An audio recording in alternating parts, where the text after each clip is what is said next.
teman-teman mahasiswa dan para pengamat pendidikan.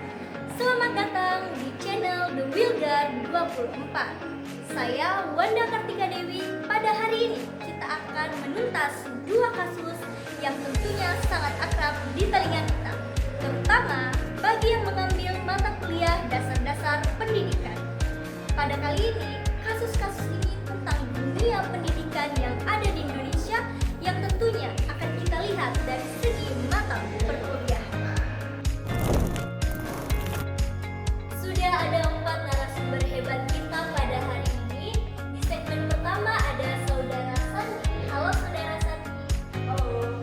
Ditemani oleh Saudari Fatima Az-Zahra. Halo Fatima.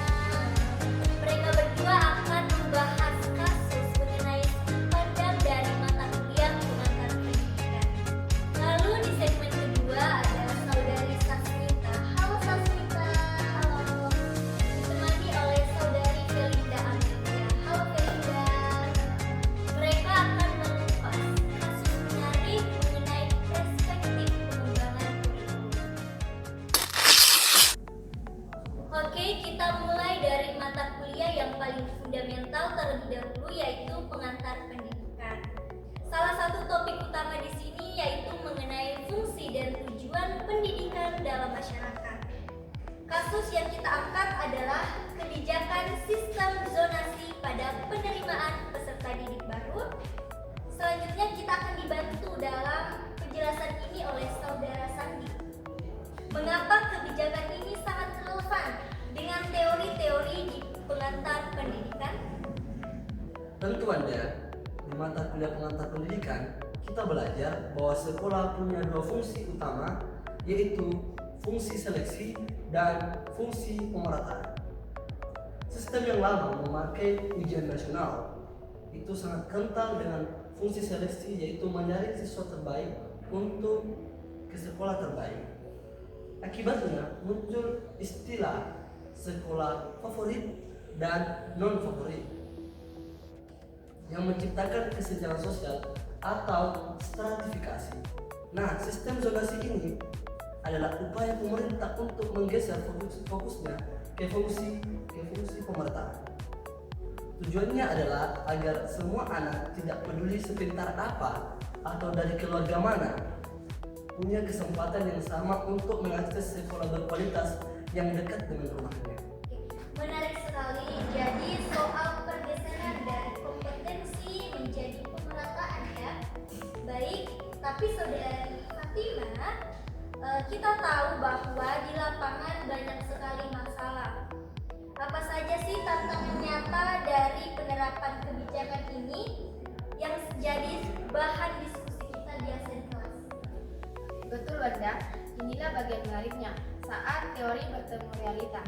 Tantangan terbesarnya adalah kualitas sekolah yang belum merata. Teori pemerataan ini akan berjalan mulus jika semua sekolah punya standar guru, fasilitas, dan lingkungan belajar yang setara. Nah, kenyataannya kan tidak seperti itu, di mana orang tua yang tinggal di zona yang dianggap kurang bagus merasa dirugikan dan munculnya masalah sosial seperti numpang kakak agar bisa sekolah di sekolah yang diidamkan. Kasus ini menjadi contoh nyata betapa kebijakan pendidikan tidak dapat berdiri sendiri. Ia harus didukung oleh di sektor lain, terutama peningkatan pendidikan dan sarana-prasarana secara serentak. Jadi teman-teman sekalian, sebagai mahasiswa pendidikan, apa pelajaran utama yang bisa kita ambil dalam kasus zonasi ini? Jadi pelajaran utamanya yaitu adalah bahwa membuat kebijakan pendidikan itu sangat kompleks. Kita harus memikirkan filosofi dasarnya. Tujuannya yaitu jangka panjangnya juga harus siap realitas sosial dan teknis di lapangan. Kebijakan yang baik di atas kertas belum tentu berhasil jika tidak diiringi dengan persiapan ekosistem yang matang. Setuju sekali bahwa studi kasus ini tentunya sangat kaya untuk kita analisis.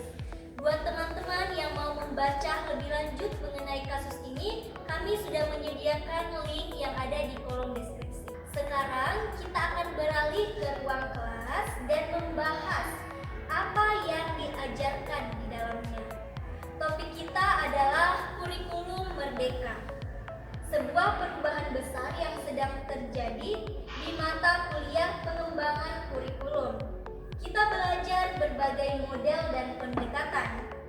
Saudari Sasmita, bagaimana kamu melihat kurikulum Merdeka ini jika dibandingkan dengan kurikulum sebelumnya?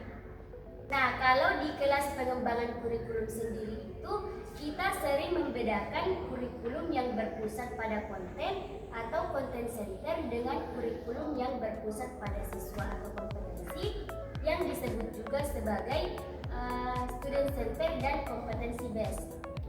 Nah, pada kurikulum 2013 atau K13 ini bisa dibilang masih sangat padat akan konten, di mana guru mempunyai target materi yang sangat banyak yang harus diselesaikan dalam satu semester. Nah, kurikulum Merdeka ini mencoba bergeser total pada pendekatan student center, yang dimana materinya itu lebih singkat, lebih ringkas dan esensial, sehingga guru dan siswa mempunyai lebih banyak waktu untuk pendalaman materi, berdiskusi, dan yang paling penting itu ada pembelajaran berbasis project atau project based learning dengan melalui P5 atau profil pelajar Pancasila. Jadi yang menjadi pembeda utamanya yaitu pembelajaran berbasis proyek ya. Saudari Feli, jika dilihat dari sisi implementasi, apa tantangan terbesar untuk mengubah cara lama mengajar menjadi seperti yang diinginkan oleh kurikulum Merdeka? Oke, baik. Tantangan terbesarnya sebenarnya ada pada perubahan mindset guru. Selama ini guru sudah terbiasa menggunakan pembelajaran yang berbasis pada guru atau teacher center. Sedangkan kurikulum Merdeka menuntut guru menjadi fasilitator, yaitu memandu proyek dan diskusi di dalam kelas. Sayangnya di lapangan masih sering terjadi implementasi tersial, yaitu sekolah telah mengklaim menggunakan kurikulum Merdeka, namun pada praktik mengajarnya masih menggunakan kurikulum sebelumnya. Jadi hanya administrasinya saja yang berubah, namun praktiknya belum. Seperti itu. Jadi bisa kita simpulkan bahwa faktor guru itu merupakan kunci keberhasilan maupun kegagalan dari suatu kurikulum. Nah, betul sekali. Jadi, pada teori pengembangan kurikulum ini terdapat konsep kurikulum fidelity atau kesetiaan terhadap kurikulum, yang artinya dimanapun praktik dilakukan di kelas harus sesuai dengan desain pada kurikulum yang tertulis. Nah, adapun tantangan pada kurikulum Merdeka ini adalah memastikan bahwa para guru tidak hanya mengadopsi, tetapi juga memahami filosofi di baliknya dan juga dapat menerjemahkannya ke dalam pembelajaran yang lebih bermakna. Jadi poin penting pada kasus kita pada hari ini yaitu bahwa perubahan kurikulum adalah perubahan budaya mengajar. Jadi buat teman-teman mahasiswa yang ingin memperdalam konsep dan struktur resmi dari kurikulum Merdeka, kalian bisa mengakses sumber terbaik dari Kementerian Pendidikan. Teman-teman sekalian, dari dua kasus tadi kita bisa menarik satu benang merah yang sangat jelas. Baik itu kebijakan penerimaan siswa maupun kurikulum. Tantangan terbesar dalam reformasi pendidikan sering terletak pada tahapan implementasi. Ide-ide hebat yang lahir dari teori-teori pendidikan akan diuji oleh realitas di lapangan. Kesiapan guru, kondisi sosial masyarakat, dan pemerataan fasilitas. Sebagai calon pendidik atau pengkaji pendidikan, tugas kita adalah untuk terus berpikir kritis, memahami teori namun juga peka terhadap konteks yang ada di lapangan. Terima kasih banyak untuk teman-teman yaitu Saudara Sani, Saudari Fatima, Saudari Sasmita, dan Saudari Felia yang telah menyempatkan waktu pada wawancara kita pada hari ini. Dan terima kasih untuk kalian semua yang sudah menonton podcast kita pada hari ini. Sampai jumpa di video selanjutnya.